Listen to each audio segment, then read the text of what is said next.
Hi, and welcome to episode 14 of Backroom Basics. We are here in the back room once again of our salon, Stocks and Blondes. My name is Erin Lopez, this is Kira Frost, and by special request from Perla, hi. Hi. We're really excited. Today we are talking about fantasy color, something we know a little bit about. A little something about it. Just a little bit. Yeah, we just did this to Kira last week, and if I might say, I like it. I think she looks pretty good. The back is pink. There's a longer part of orange that overlays. It was quite the process, however. So we've got some facts to lay down for you.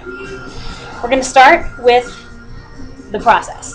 So for somebody like Kira, whose hair is like a lighter brown, it's easier to get her to colors like this, say, than it is for me to get this, which is why Kira's whole head is this beautiful array, and I have one triangle. One small section. Of light. One small section. Much to that I slave over every 6 weeks. Kira loves doing my hair. Don't let her. Yeah. So you have to bleach in order to get these kinds of fantasy colors. Unless you are born like a towhead albino blonde, you have to bleach. It's a total necessity, or else you're not going to get this bright, vibrant color. You can't put this color over brown, or else it's not going to show. So you have to bleach. So this is a picture of Kira, of what she looked like before we applied these colors.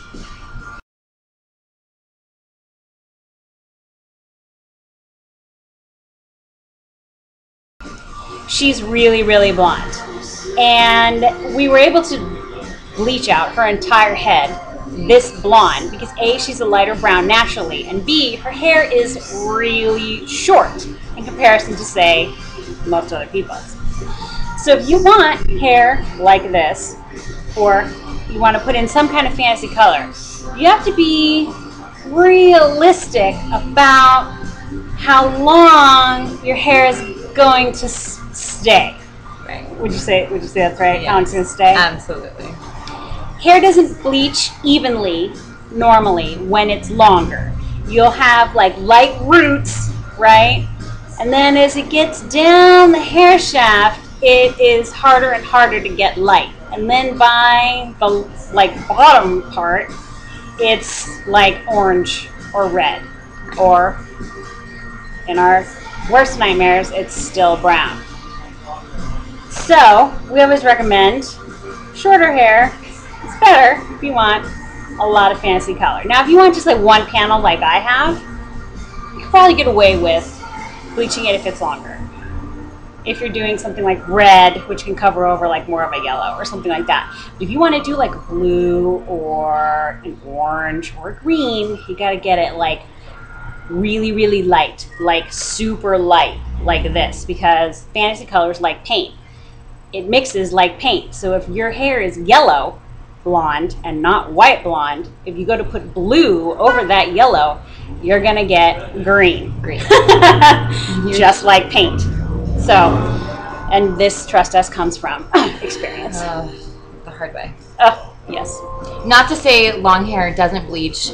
It's totally possible. does. It's what we call a double process blonde, where we have to do it. And the more times we bleach, the more aggressive we have to be. The worse the integrity of the hair is left. So you have to keep that in mind. It is anything is possible, but it may not be instantaneous. You may not get that instant gratification from the first appointment.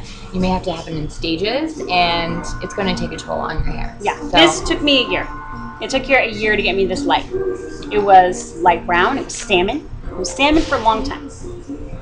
It was. I mean, it wasn't that bad. No, I feel like Erin can pull up anything. It didn't, but it didn't get like instantly white. Right. And it was. It was crunchy. It was crunchy at the end. Mushy. It was a little mushy. Let's be honest. It was really mushy. Which takes us to our next point. Mm-hmm. Go for it. The after effects of fantasy hair. I'm no stranger to having funky colored hair. I've had it for a very, very long time, periodically. I think the last video was the most normal. Oh yes, by far. Yeah. Pedestrian, brown, yes, very pedestrian brown. Boring. There was some. Well, you know, there was that. Yeah. There was that. It wasn't enough. I needed more. That's true. So here we are. The after effects, the texture. My hair was virgin. Again, short. It feels like straw. I'm not gonna lie. It's dry. It's really dry. It's dry. I also put lots of textured product in it, so it looks like this. It doesn't just hang limp on my head.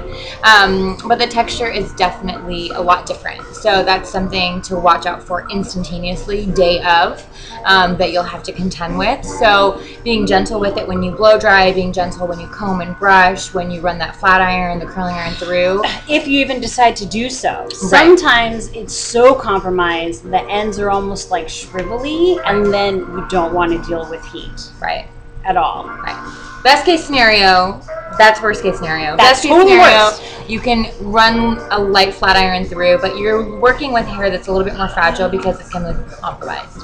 So you're going to be on a lighter heat setting. So it's not going to be cranked up to 500. You could get away with like 150 degrees, smooth out the ends, and you're good to go. Yeah, best case scenario is when we do it at the salon.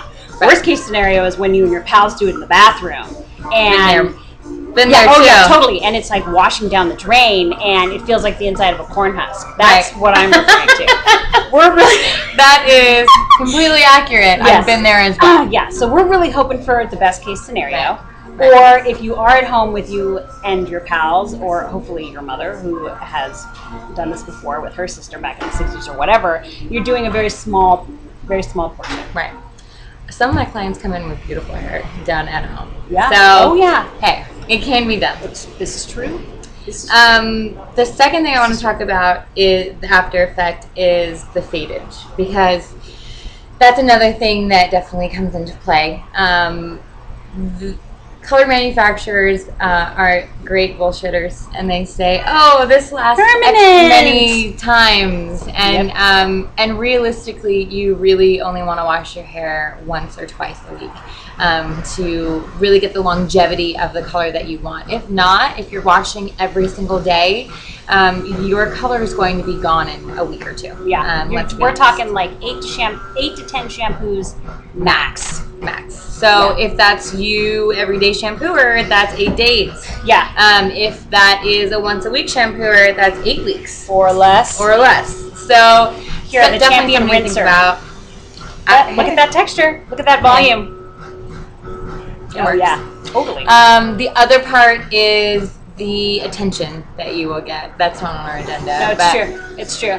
I was at Savers on Monday shopping, 50% off day, and I got stopped by an employee and asking me about my hair. It is a showstopper. Oh, totally. And so you want to make sure you are prepared for that, because you will get a lot more attention. Yeah, positive and negative. Right. The Savers employee, I have this shirt at Savers, by the way, loves it. Tells Kira it's beautiful. Tells her whatever. You're also going to get the person at Safeway who's like giving you the look like you just crawled out of from hell. Right. Or you come home to your boyfriend and he says, "Aren't you a mother?" Mm-hmm. Oh yes. Thanks, babe. Love you. Oh yes. Oh yes. You know. And the other thing too is what to wear with it, because sometimes colors clash. So yes. You have to think want to about talk about feeling like a snow cone? Oh. Yeah.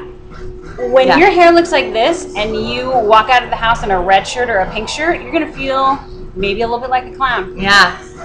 Maybe a little bit. You have to, keep these things in mind when you're choosing what shade you want to go. It's true. If you wear a lot of orange, don't do orange. Do a complementary color. Totally, because then you'll feel just like a big 50-50 bar. Right. Totally. Ooh, that sounds good. I know, or like a tall bottle of Crush. Oh. Maybe that's a good thing. Do they make that in diet? I don't even think so. Or diet orange soda. Another thing you have to worry about when you're talking about what you're wearing is that if you're warm, like we are, always overheating, or you're exercising in any way, shape, or form, in the first days of this hair color, if you're sweating, you're sweating these colors. And these colors are running onto your clothing. Right. And the down your neck. The neck of your clothing is pink and green and orange. Or if you're biking, like I was doing when my hair was green, and you're going like this, and you're wiping your forehead with your shirt sleeve is green. Right. Your pillow is green. Your towels are green. Yeah. So whatever shade you're wearing, your clothing, your towels, and your sheets need to be darker. Right. Or not care. I don't care about my towels anymore. For all these years, I don't care anymore. They're all messed up. But when you're doing capoeira, Christmas is coming. Oh, I need new towels. New dark towels. But when you're doing capoeira, like this one was, and you're wearing all white. Right. As purple is bleeding down into my white shirt, dripping onto my shirt. Hey, it happens. It matters. It's just one casualty of the war. Pain is beauty. One thing we have to deal with. Right. It's not a big deal. But it's something to be aware. It's something to be aware of. Absolutely. And that's because the science of the color. So semi-permanent versus semi-permanent. This is not permanent hair color. Right. This is not meant, to have longevity. It's not meant to penetrate. This only merely coats over. So that's why it washes out quickly. It stains. We're staining. We are not penetrating. Right. Yeah. Right. So that's a little. Yeah, it's one of the downfalls. As much as you love it, it doesn't last. But then you get to do something new.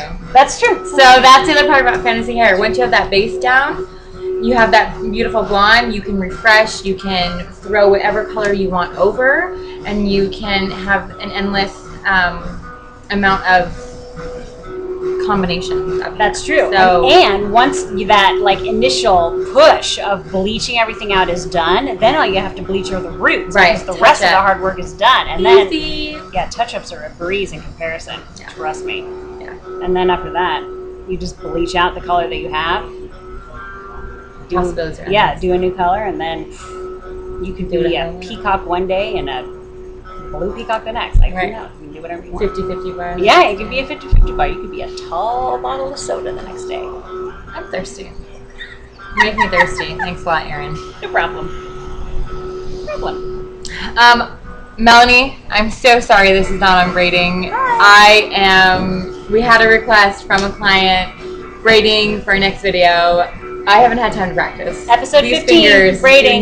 do not braid easily. So I will have to get back to you about that one. That's Trisha.